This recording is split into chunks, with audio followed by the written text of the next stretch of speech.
ભરૂચના સાંસદ મનસુખ વસાવાના અધ્યક્ષસ્થાને 151 વાગરા વિધાનસભા મત વિસ્તારની યુનિટી માર્ચનું આયોજન કરવામાં આવ્યું હતું।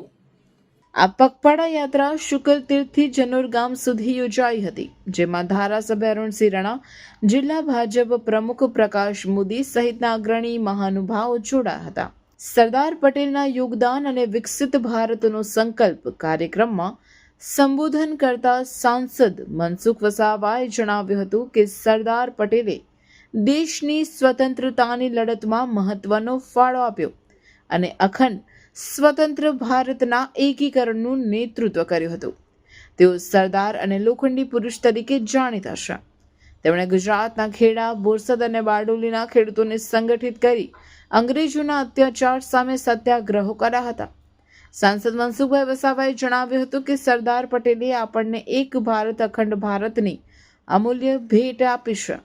તેમણે વડાપ્રધાન નરેન્દ્ર મોદીના વિકસિત ભારતના સંકલ્પમાં સૌને એકતા દાખવી વિકાસ યાત્રાને આગળ ધપાવવા અપીલ કરી હતી।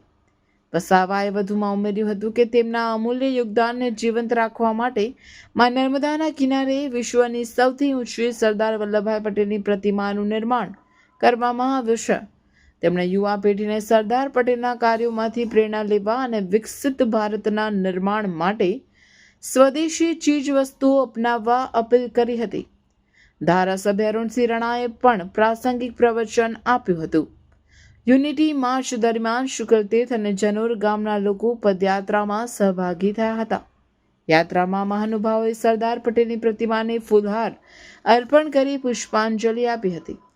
સમગ્ર યાત્રા દરમિયાન દેશભક્તિના ગીતો અને સરદાર પટેલના જીવન પર આધારિત ગીતોના કારણે વાતાવરણ દેશભક્તિમય બન્યું હતું। આ એકતા યાત્રામાં પોસ્ટરો અને તિરંગા લહેરાવવામાં આવ્યા હતા, તેમજ વિવિધ ગરબા અને રાસ રજૂ કરવામાં આવ્યા હતા।